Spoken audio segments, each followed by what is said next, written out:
Es muy emocionante hablar de Fidel. Nos es difícil acortar el discurso, decir pocas palabras, porque hablar de Fidel es hablar universalmente de muchas cosas, principalmente de valores, de principios. Y al hablar, que es lo que me corresponde a mí, tomando la palabra de Víctor, al decir del humanismo de Fidel, es imposible hablar del humanismo de Fidel sin tocar otros valores humanos que él desarrolló muy bien y los puso en práctica, porque lo mejor que tenía Fidel era que era ejemplo.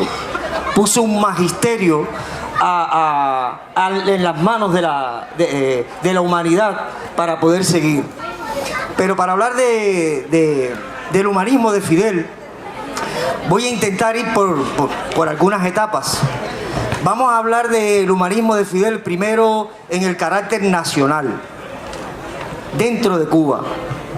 Bueno, en las primeras identificaciones que tuvo Fidel en ese humanismo fue cuando, siendo abogado ya, empezó a acercarse a la realidad de Cuba, a esas desgracias que se estaban viviendo con los gobiernos de turno, y que él se solidarizó directamente con las necesidades reales que tenía el campesinado, que tenía el obrero, que tenía el estudiante, y en esa defensa hacia esos sectores, a la situación precaria que tenía, pues tuvo el honor también en esa situación de conocer a Pedro Trigo, defendiendo, buscando la verdad, necesitando encontrar revolucionarios, gente con valores que defendiera al pueblo cubano.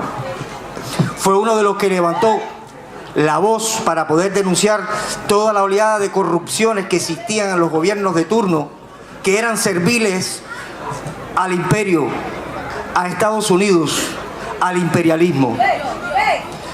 Fue el que denunció el golpe de Estado de Fulgencio Batista en 1952, porque fue un golpe que cercenó la posibilidad de la llegada de fuerzas progresistas al poder. Y Fulgencio Batista truncó esa posibilidad y Fidel lo denunció. Tenemos que decir que después de los asaltos al cuartel Moncada, Carlos Manuel de Céspedes, donde fueron hechos prisioneros algunos de ellos, otros vilmente asesinados, otros murieron en combate. Sin embargo, Fidel, en su alegato de defensa, que hoy en día se conoce como La historia me absolverá, y de hecho, me permito un pequeño comercial, tenemos una mesa donde la estamos vendiendo, incluso en catalán. En ese alegato, sin embargo, Fidel no se defiende a sí mismo, sino defiende Cuba, defiende al pueblo de Cuba y empieza a denunciar frente a todo ese aparataje corrupto de justicia, entre comillas, que existía, la realidad que vivía el pueblo cubano. Cuando estaban en la Sierra Maestra, ya en la lucha rebelde, Fidel fue uno de los primeros que exigía el respeto a su compañero, respeto a la compañera, respeto al campesino, a la campesina, al ser humano, porque por ellos estaban luchando, por esa población, por poderles restablecer a ellos derechos que les habían sido expoliados hasta ese entonces. ¿Qué decir del triunfo revolucionario?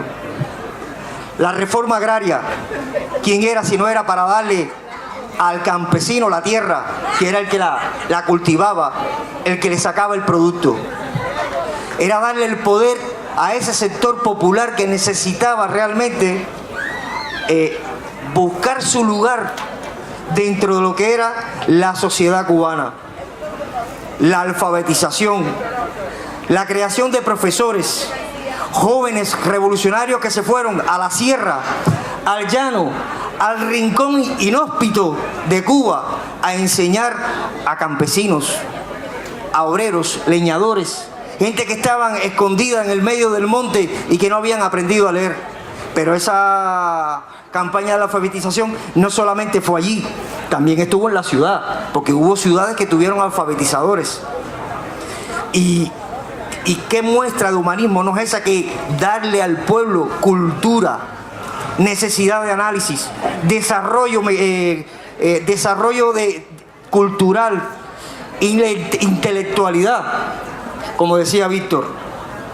Bueno, muchos de los cuarteles militares que existían en la dictadura de Batista fueron convertidos en escuelas.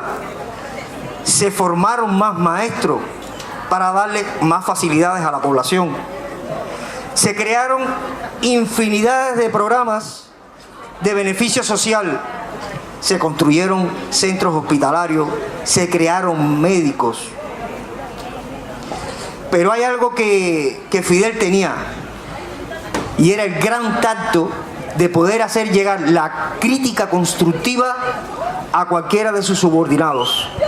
Era capaz de hacer una crítica fuerte sin que ella ofendiera, y siempre teniendo el tacto de que cualquier compañero que tuviera que ser sancionado, o compañera que tuviera que ser sancionado, nunca dicha sanción resquebrajara su moral.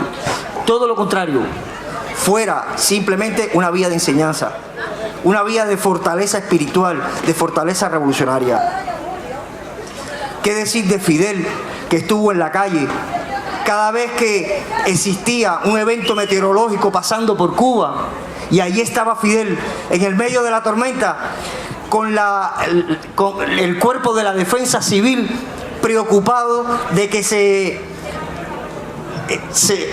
atendiera a la población, de que se pudieran alojar en sitios seguros aquella población más vulnerable, que se cumpliera cualquier tipo de medida necesaria para ir rompiendo dentro de lo establecido, pero rompiendo cualquier obstáculo burocrático, simplemente porque se agilizara esa atención a la población.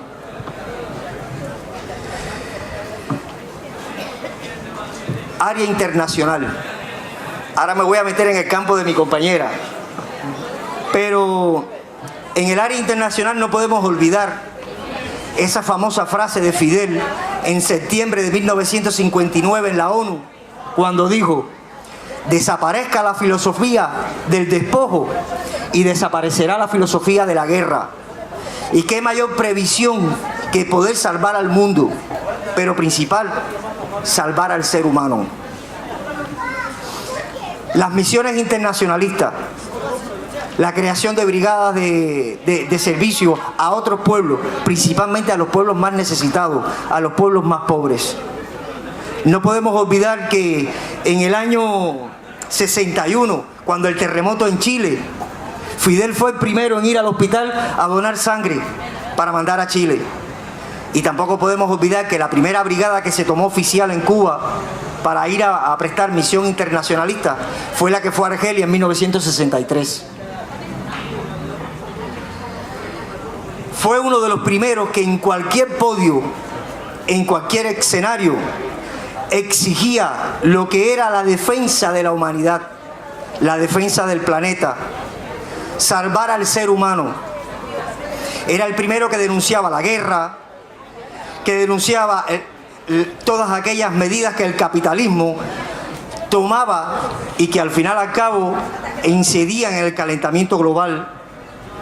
No podemos olvidar que también él denunció la sobreexplotación de la tierra, del expolio de los recursos, simplemente para ponerlos al servicio del consumismo y no para cubrir las verdaderas necesidades que existen en el planeta. Pero hay algo que llama mucho más la atención en Fidel para cubrir ese aspecto de humanismo. Y es que Fidel tenía una oratoria que iluminaba. Tenía una oratoria que era capaz de absorber a todo que lo escuchara. ¿Cuántas cubanas y cubanos no nos quedamos incluso más de 4 horas escuchando en la plaza o por televisión a Fidel? Y aún así, con ese magisterio, con todas sus enseñanzas, a veces nos quedábamos con el deseo de que siguiera hablando, porque al final al cabo cada palabra de Fidel era una enseñanza. Él logró convertir su oratoria principalmente en algo llano, plano, coloquial, popular, cercano.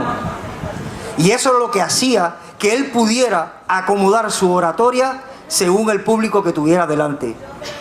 Pero esa cercanía que él tenía, esa facilidad, esa simpleza, esa honestidad, esa franqueza, le facilitó de que cuando él se acercaba al público, Mucha gente lo quisiera tocar, abrazar, hablar, tutear, incluso discutirle, pero sobre todo abrazarlo y quererlo.